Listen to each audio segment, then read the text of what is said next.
kind of kingmaker, right? Well, yeah, I was very close to Erap. So how did you help him win the presidency? Now beats me, no? You agree. You said you helped. I did help. Oh. Well, for instance, I handled these finances. Ah. Did I get myself into trouble? Campaign finance. Campaign finances, yeah. Kamukha mo ba daddy mo? Parang lately, I'm losing my hair. It's starting to happen. From the pressure of the job? No, I think it's just genetics.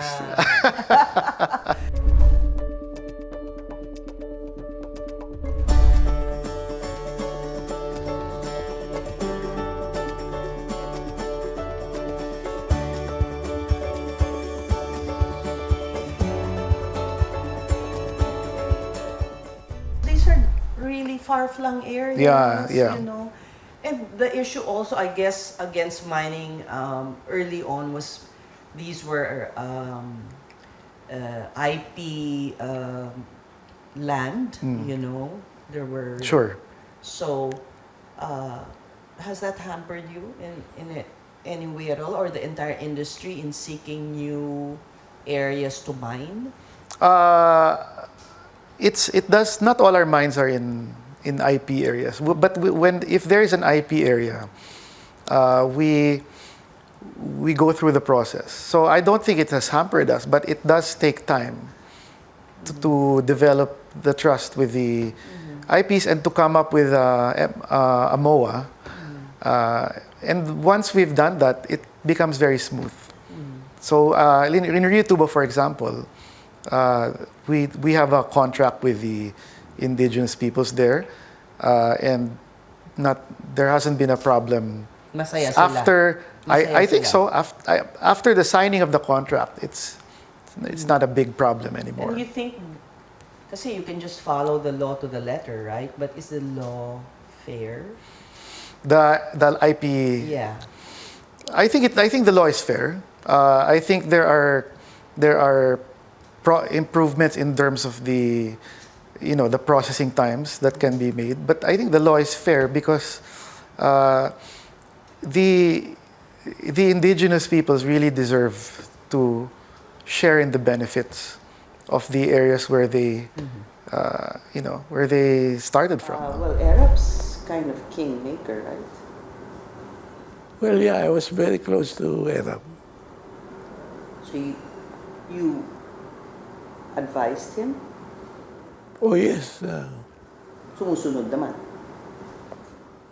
Well, hindi sa mga babae. At saka, well, the story that was oft repeated when he fell from power was hindi kasi nakinig sa inyo nung bandang huli. Pinagsasabihan nyo na kung at hindi nakinig. May ganun ba talagang pangyayari? Well, no, not. I can't claim to be the conscience of. Sobra naman yun.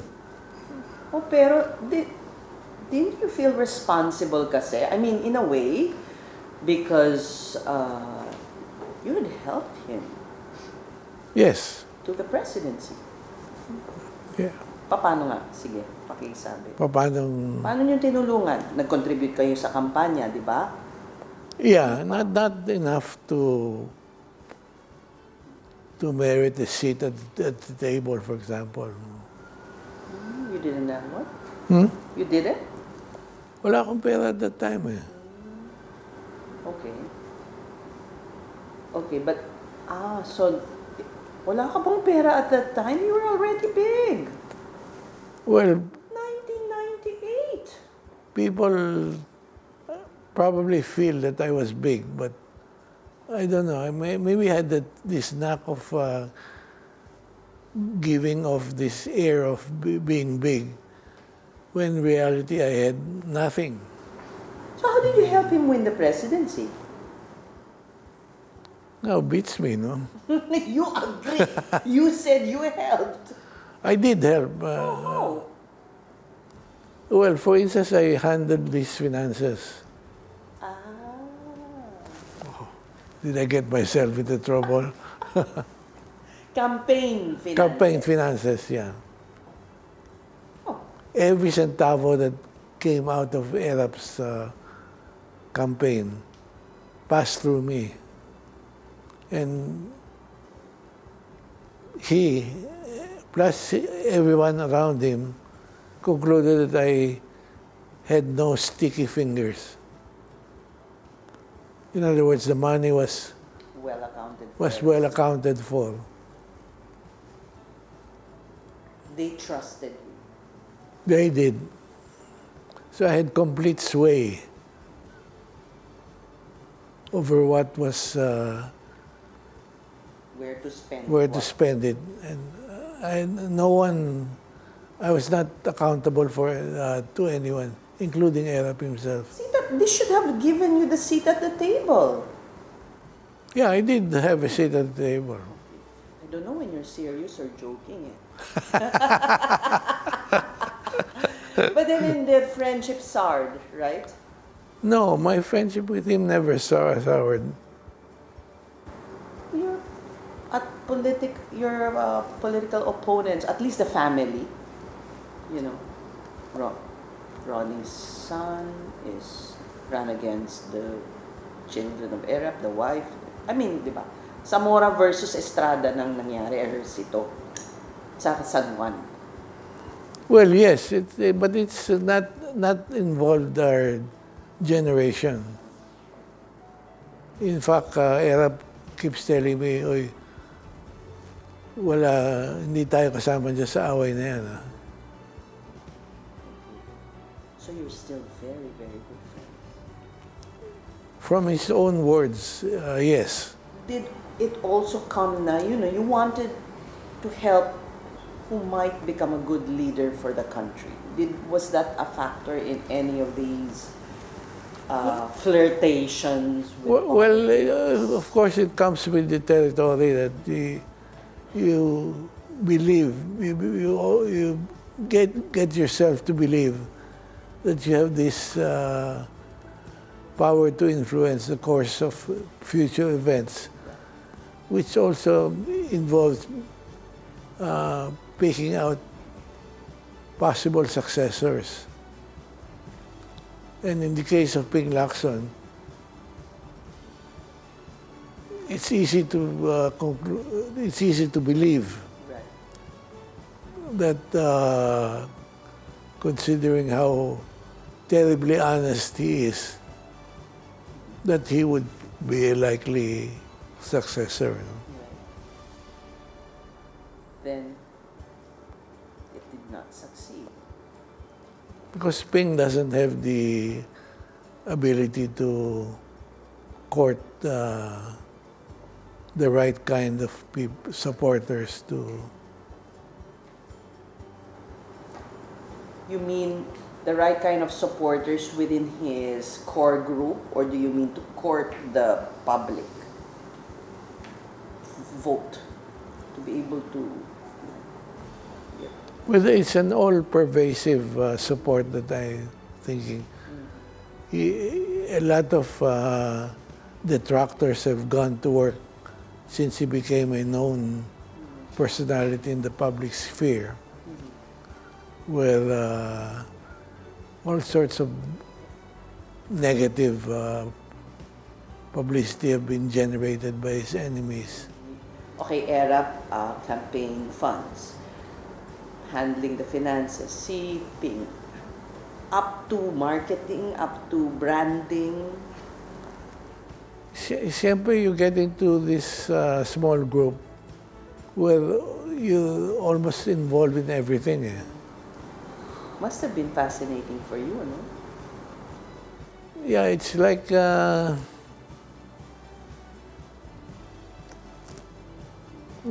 playing a chess game where you're looking at everything and you have your queen, your powerful queen, and you're out protecting your king. And again, never corrected. Right? Yeah, That's what's one fault of Ping. After Ping, did you ever think or nasunog na kayo? I mean, you didn't wanna do what you were doing, supporting politicians, supporting who you think would, be a good leader for the country. Well, at that time, nobody came courting. You mean Just- courting your support? Yeah, just faded into the anonymity that I prized. Pero sa kapatid niyo, hindi kayo tumutulong. Sa Sa mga kampanya niya. kung tumutulong ako. Doon din sa strategy. Hindi, wala namang strategy yan he has so many advantages. For example, lahat ng kalaban niya, automatic na tanga na yan mga taong yan eh. So, malaking advantage yung bobo yung mga kalaban mo, di ba? Lamang na lamang ka na. Yun nga. Hindi na kailangan ng strategy pa. Yun, that's a sort of has this built-in advantage. Can we go back to the time when you were perceived as a Marcos crony? Well, that's maybe this is one opportunity to address it. Because I was never a Marcos crony with all its connotations and everything, because I never knew them. You never knew that? I never knew them personally, But there is this story, and it has been written about, that Security Bank was used by Marcos then to hide some wealth or transfer some money. There was a connection with that was, I think, the basis for the story going around that you were a Marcos crony. Well, I guess that's the genesis of those talks. But there were some Marcos assets in Security Bank at that time, which were handled by PCGG, this government agency, first run by Senator Salonga. But they investigated it. First of all, I had no connection with those companies that were used to purchase some shares in Security Bank. And in fact, at that time, when they wanted to stabilize the ownership of Security Bank, because of the fact that it was identified as a crony bank. No? It was under siege. Right. And only a slight push would have brought it into bankruptcy. So I, together with the government, devised a way where I could buy some of these suspect shares and become the majority owner of Security Bank.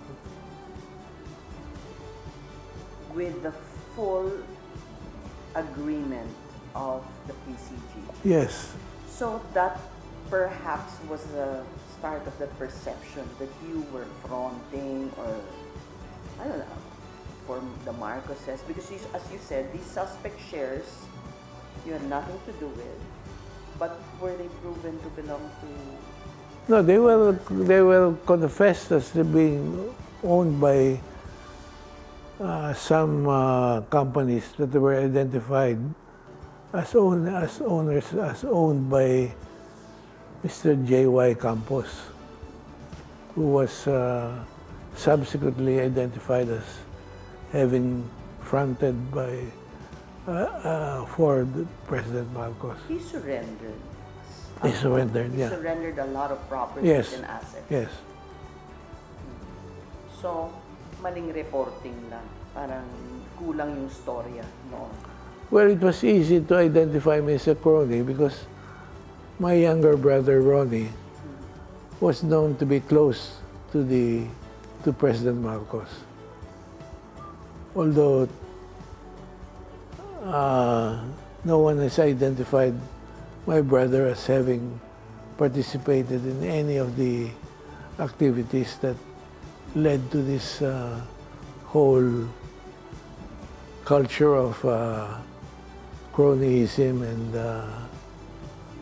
Right, you were branded, no? And you never, well, because you never addressed it too. in fact, that's a mistake that to this day, I probably will rue of not answering anything. Why didn't you? It was my instinct that in those poisoned times that anything you said could be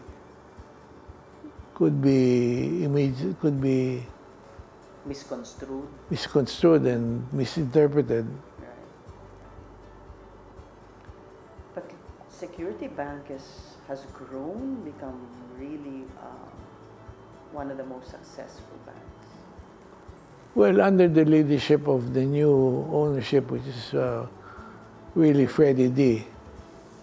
And of course, he had the foresight of tying up with the #1 banking institution in Japan.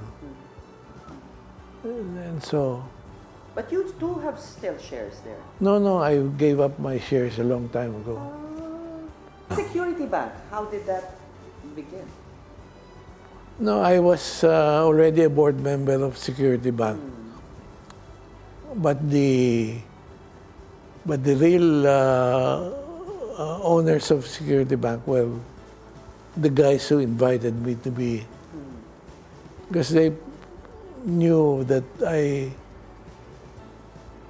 in their minds, I probably was a competent lawyer at that time. No? So you didn't have any shareholdings? No. No? The agreement with the PCGG then was you really acquired some of the shares or majority of those questionable shares Yes. of J.Y. Campos. Okay. Which made you majority? No. Yeah, it made me majority. You had to pay for it, of course. Pay the government. Yes. How did I pay for it? Mayaman na kayo at that time, right? Not enough to pay for a bank or... There were some smart moves there. Please let me know what smart moves. To become eventually the majority shareholder of Security Bank? No, we were talking about the bank that was on the verge of... Yes, exactly. There So was- you saved it there was- from a bank run or, you know... That's exactly what I would... no, there was a bank run was imminent at the time. In fact, the government was practically forced to Rescue it. rescue it using You. Oh, di smart move yon. on their part. On your part too. Well, for the of course people would say, sino ba ito? Why is he now allowed to buy into a bank? No. Yeah. The government was put into a situation where they had no moves to make. Right? And then, I mean, it could have led to even more loss of faith in the banking sector. You were again in the right place at the right time.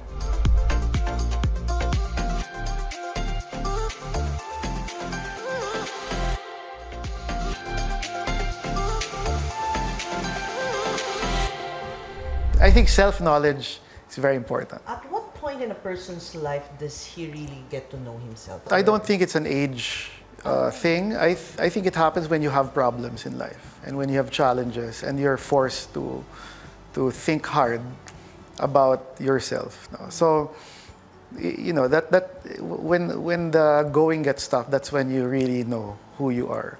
What was the toughest time? Starting the job, I became CEO on January 1, 2020, and COVID was starting. So that's an example of, you know, probably the worst or the best time to. Depends on how you look. Depends on how you look at it, no? So in my case, it was a very, very difficult test because we had to. The country just came from actually an what is it, an earthquake or a volcano? Eruption. There was a volcano eruption, which I don't It know. affected Rio Tuba ba? No, it did not. But it's just a very, you know, volatile time. And then, mga March or April, the lockdowns in Manila, and then lockdowns in provinces, no, mga selective lockdowns. So that is a very trying time. How do you keep people together?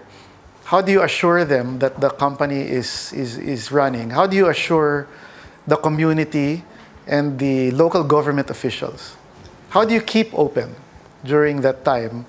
What a time to start. Yeah, and we For you? never closed. We never closed. And we were able to do it without very, very few. We had one or two major infections, but in general, it was a very safe environment.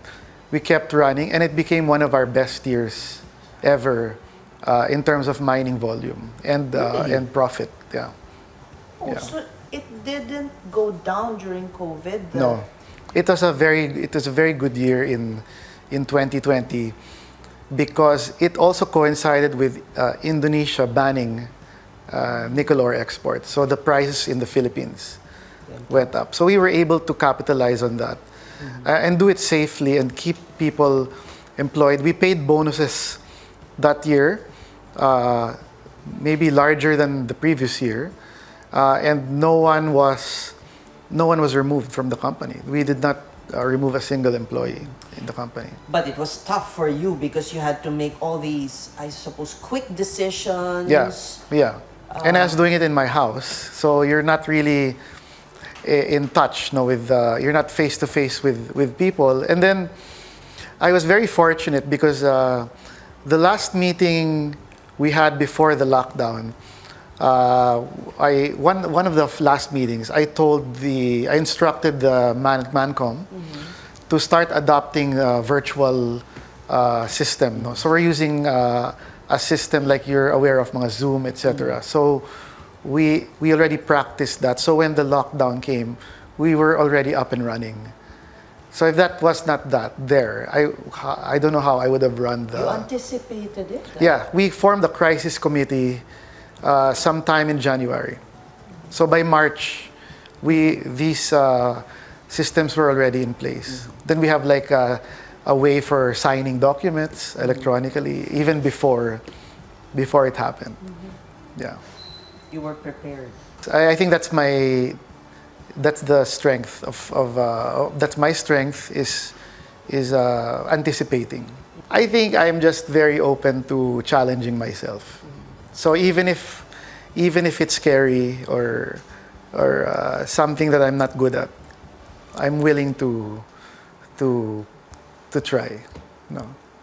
You're a risk taker. So, yes, and then at the same time I manage my downside. Yeah. Like a good investment bank. Exactly. Exactly. I'll give you another example of a life-changing. I was a very shy kid growing up. Then I joined the Kundirana. Oh, Where I- singer ka pala. Yeah, retired na. So don't make me sing. So singing, performing in front of thousands and thousands of people really helped me get out of my shell. So, see, that's an example of being a shy introvert going into that field, no? And it was really, for me, maybe my most life-changing experience was joining the Kundirana. But it was my most meaningful evolution period, that experience. Then we had a director who I really respect, who was very strict. So there I appreciated the importance of somebody who gives you feedback. Yeah. Instant feedback. Well, kahit na masakit. Masakit talaga. Ay, wala ka sa tono! He would get really, really mad at us. Like shout at the top of his voice, his lungs. I learned from it. So I really appreciate mentoring and honesty.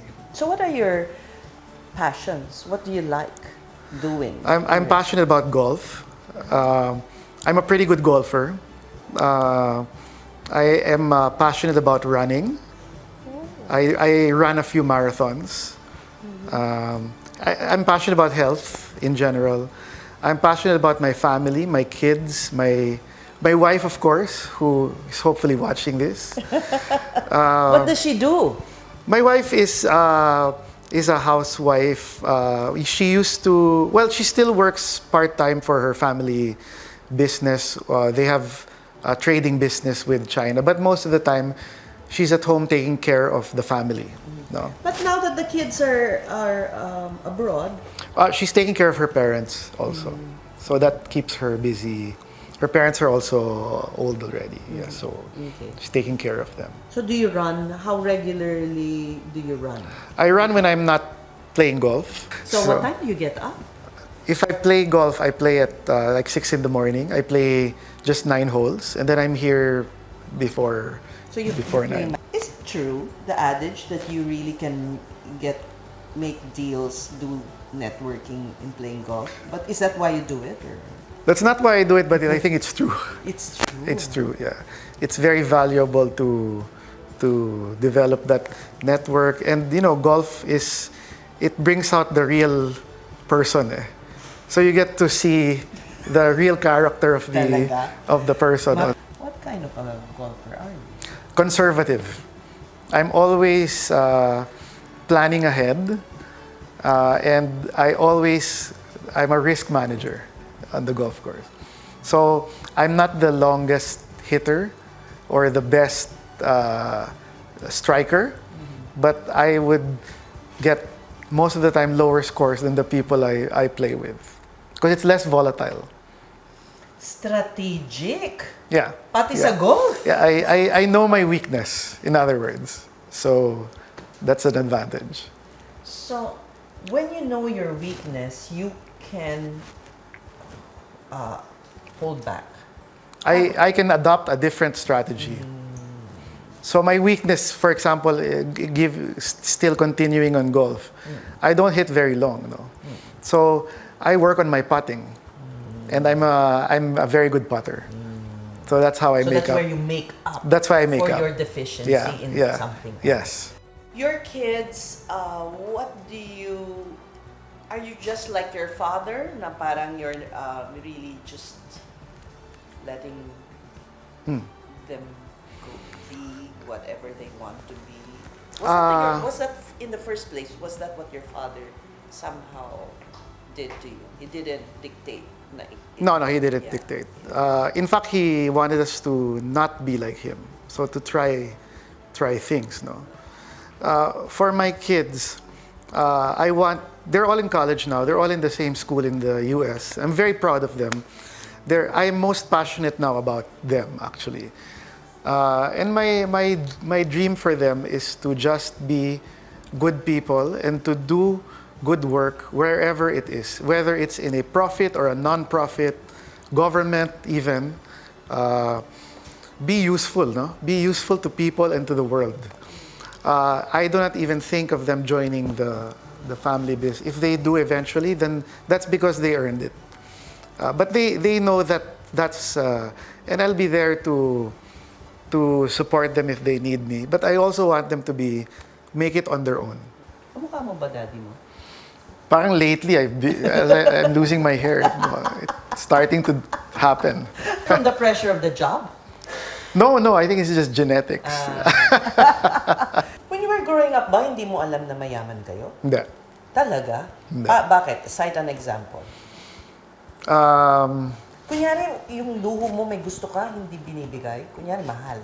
I mean, we're kids. We don't know. Well, my dad, I think, would sometimes lie to us na sinasabi niya sa akin, our house is not that big, and I just borrowed the money to it. So, You didn't think that, wow, I could no, I think he deliberately hid it. tried to make us sort of down to earth when we were young. Yeah. So it really came as a surprise to me later on to learn that it's not the case pala. Do you remember the actual time when, wow, we have this money pala? I can't remember, but Yeah. when you're in high school, Okay. people sort of give you feedback na, oy, your house is so big, ganun, ganun. So, Akala mo normal lang yun? yeah, I didn't think anything of it. Di ba? Your family was used to the fine things in life. No, Good no. food, good wine. No. That was really not our upbringing. In fact, my dad and my uncle, I think they would like sisig or crispy pata more than a Michelin starred. I'm sure of it, actually, that they would like that more. But they like good food, ah. Yeah, but I think deep inside, they really prefer the normal stuff, no? The normal comforts of Mga home. pedestrian. What do you admire most in your father? You said that the attraction was really, wow, finally you can work with him, di ba? I think yun nga, yung the care for people, the humility, and very important for him is the long-term perspective. So he never thinks in 1 year or 3-year terms. It's always in 10, 20-year terms. Your son was saying, Dennis was saying, that when growing up, I mean, you already your mining business, but you impressed upon you didn't want them to think that they were privileged. You had no clue. Yeah, I guess, I don't know, it's probably an unconscious belief on my part that it was not proper to flaunt whatever you had. So I guess that's where it comes from. So, not because you wanted your children to be, normal, not.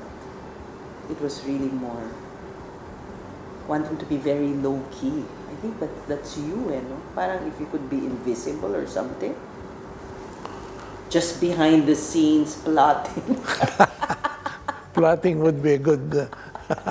Did you aspire to be in government, for instance? Because your father had served many presidents. I don't remember having any kind of aspiration.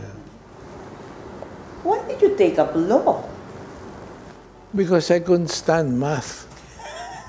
No, it's true. Tapos napunta kayo sa negosyo na puro math. Yeah, it's all been a series of chamba. So you think you're a lucky guy? Oh, in spades. So ano lang abilidad na pwede niyong ipagmalaki? Well, I guess some basic intelligence. But you also placed high in the bar. Well, compared to his number 1 in the bar, and Number 3 ka lang. number 3, and chamba. Hindi naman yun pwedeng matahin. Well, chamba nga eh. Pero bakit hindi kayo nag-practice? Nag-practice din kayo for a while? No, wala ang practice. Kasi you couldn't make a decent living. I set up a law office with Louis Villafuerte. Yeah. And then, hindi nagtagal? Well, hindi kami tumagal. Nag-away kayo? Hindi ko. Hindi mo aawayin si Louis Villafuerte at that time. Talo. No, but we were always the best of friends. So that didn't last long? Yeah. What was next? Yun ang re-YouTube na. O marami pa. Tingin kayo ng tingin sa brother ko. Ano yung sasabihin ko dito? Nalata mo ko. Meron bang sikretong dapat nating sabihin? Meron ba? Hindi, wala. In fact, I never took advantage of his being a big shot in the Marcos administration. What would you consider your legacy? It's a good thing to be known as having developed a good company, which is known for its good works, and which has developed a core of professional people. That's all. Manny Zamora may have been an accidental miner, but the metal tycoon certainly knows how to cherish his most important treasures: the mining communities they support and the people that they employ. Because for Manny and Dennis, nothing is more precious than the opportunity to make a difference.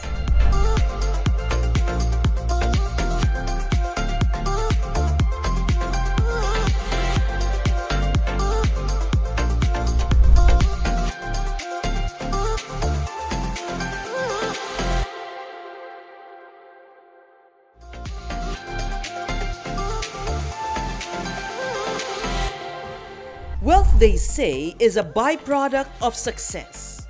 And as often heard and read, the perpetual building blocks of fortune are indeed a pioneering mindset. We're a prime mover in so many places. When we opened the mall in Bacolod, we were the first and only mall for a long time before the other national players came in. We like to be a prime mover. We want to be a first mover. If you have it, you have it. And if you don't have it, no business school is going to teach you how to create. Ikaw yung dapat na mag-influence o magbigay ng turo sa viewer. Rather, yung viewer ang magbibigay sa'yo kung ano yung dapat mong gawin. I want to give them also the best that they really truly deserve. The homes based on what they could afford. It was an eye-opener for me because I thought that with the reception I was getting from it, it's something I could replicate for other towns. Humility. If you don't really work for it, you don't try, you don't really make an effort to prove yourself I guess in that aspect, especially to my father, you're really a nobody. I'm not afraid to ask stupid questions. Yeah. And I'm not afraid to say, I don't understand. Can you explain it again? Yeah. Ganun ako. Okay. So I guess, yung being like that, I don't know, you call it naive, or people call it stupid. But for me, it's parang you humble yourself. Yeah. Hard work and resilience. I have a schedule. I have a schedule that includes everything, including time to attend mass, time to pray my rosary, time to study, time to work, time to spend time with my family. I went to watch Netflix. No, Talaga? Everything has to be within the schedule. You have to have discipline. I place it in my mind that there's always a time for everything. There's a time to enjoy. There's a time to study, which you will need later in the future. I think first and foremost, be calm. You know, because you know, and you had to focus on what needed to be done to get past the situation, no? The difficult situation, and really use that time to put your plans together on what you would have to do, what you will have to do to get yourself out of this hole. There's no overnight success. Even my mom, di kayo yaman in one night. Yeah, it's really, there's no overnight success. So you really have to work hard for it. You really, there's really a lot of patience. And the discipline to save and grow your money. I don't understand what we call the three basic law matters, that you need to save, magtatabi ka, you need to invest, and you need to reinvest it. Take it from these billionaires as we move on to Usapang Bilyonaryo Season 2. Ako po si Ces Orenia Drilon. Marami pong salamat sa inyong panonood sa Usapang Bilyonaryo.